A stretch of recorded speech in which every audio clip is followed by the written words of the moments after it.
ఏంటనన్య ఇది? నా పరిస్థితే తిరగబడిపోయి చివరికి మొహాన్నే మార్చేసుకొని బ్రతుకుతున్నాను అనుకుంటే నీ పరిస్థితి మరి నాకంటే దరిద్రంగా తయారైందేంటి?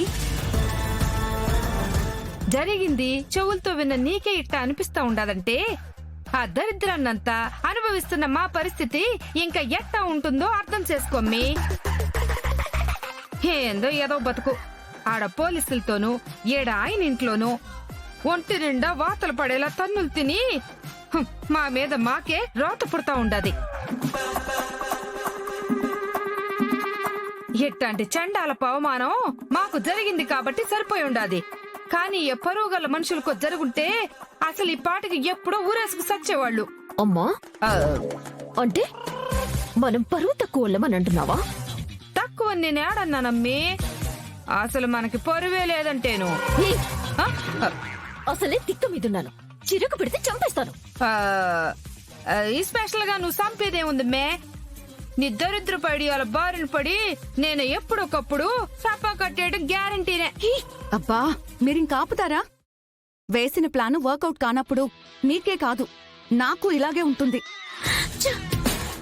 కానీ ఇలాంటి టైంలోనే పిచ్చెక్కిన సునకాల్లాగా అరుచుకోవడం మానేసి నెక్స్ట్ ఏం చేయాలో బుర్ర పెట్టి ఆలోచించాలి.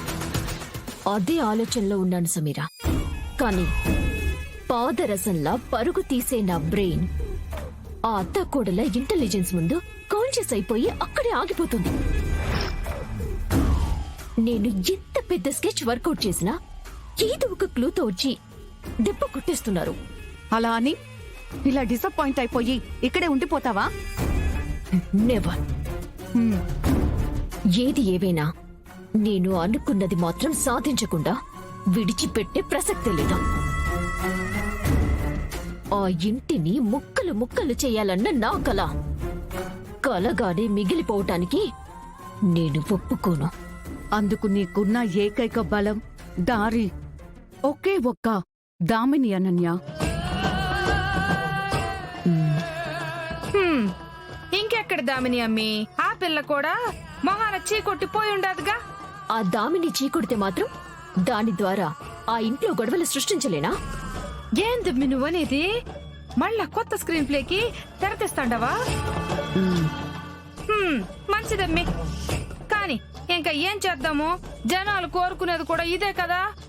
వాళ్ళని తృప్తి పరచాలంటే నువ్వు ఇట్లాంటి పిచ్చి వేషాలు వెయ్యాలి కదా. ఏందో అంత మన కర్మ.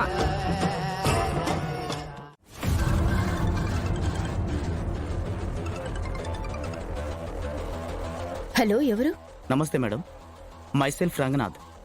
రాజ్ గ్రూప్ ఆఫ్ కంపెనీ నుంచి మేనేజర్ని కాల్ చేస్తున్నాను. ఓ హాయ్ సార్, చెప్పండి. ముందుగా మీకు హృదయపూర్వక శుభాకాంక్షలు.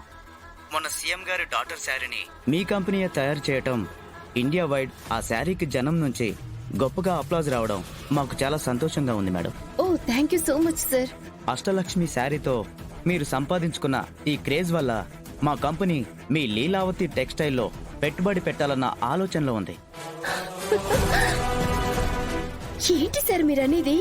యా మ్యామ్, మీరు ఓకే చెప్తే మా కంపెనీ మీతో 100 కోట్ల ఆర్డర్తో డీల్ కుదుర్చుకోవడానికి సిద్ధంగా ఉంది. ఏమంటారు? ఓ మై గాడ్, ఇంత గ్రేట్ ఆపర్చునిటీ ఇస్తూ ఏమంటారు అని అడుగుతారేంటి సార్? తప్పకుండా సార్, మీతో డీల్ కి మాకు okay sir. Thank you madam. అయితే అగ్రిమెంట్ పేపర్స్ రెడీ చేసి ఫార్మాలిటీస్ ఫినిష్ చేద్దాము. సో మీరు అపాయింట్మెంట్ ఫిక్స్ చేస్తే డాక్యుమెంట్స్ తో వచ్చి నేను మిమ్మల్ని కలుస్తాను. ఎప్పుడూ ఎందుకండి, వచ్చేయండి. ఎప్పుడే లొకేషన్ మీకు షేర్ చేస్తాను. Okay madam, sure. Thank you madam. Okay sir.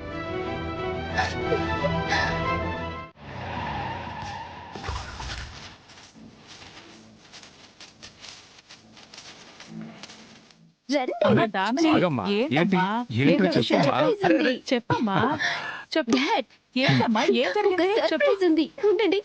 Hello Damini గారు. Hello sir, welcome sir. మీకోసమే ఎదురు చూస్తున్నాము. ఈవిడ మా మామ్ లీలావతి గారు. నమస్కారం. మా డాడ్ కోటేశ్వరరావు గారు. నమస్కారం అండి. కూర్చోండి. Thank you. కూర్చోమ్మా. అమ్మా వీరు మామ్, వీరు రాజ్ గ్రూప్ ఆఫ్ కంపెనీ నుంచి మన దగ్గరకు వచ్చారు.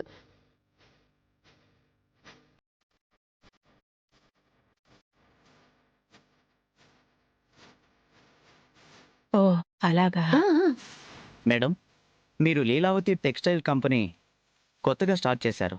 ఇంతలోనే మంచి పేరు కూడా సంపాదించారు. నాణ్యత కలిగిన మీలాంటి కొత్త సంస్థల్ని మా రాజ్ గ్రూప్ ఆఫ్ కంపెనీస్ ఎప్పుడూ ఎంకరేజ్ చేస్తూనే ఉంటుంది మేడం. ఒక రకంగా ఇదే మా చైర్మన్ గారి మోటో కూడా. మంచిదండి. Thank you so much. ఇదిగోండి madam, agreement papers. Terms and కండిషన్స్ని క్లియర్గా చదువుకోండి. తర్వాతే మీరు సిగ్నేచర్ చేయండి. దామిని, ఒకసారి చదివిన తర్వాత మామ్, ఆఫర్ వాళ్ళు కదా మనకిస్తున్నారు. ఇలాంటివేమైనా ఉంటే వాళ్ళు మన గురించి చెక్ చేసుకోవాలి. కానీ మనమే ఇలా అనుమానపడి అంత పెద్ద కంపెనీని అవమానిస్తామా? అయ్యో పర్వాలేదు మేడం, బిఫోర్ సిగ్నేచర్ ఆలోచించుకోమని పెద్దవాళ్ళు చెప్తారు. పైగా ప్రొసీజర్లో భాగం కూడా అదే. అయ్యో సార్, మీరు మమ్మల్ని నమ్మారు.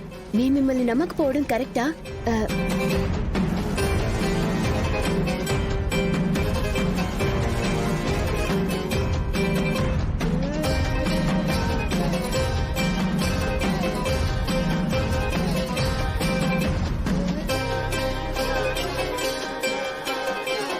థ్యాంక్ యూ దామిని గారు.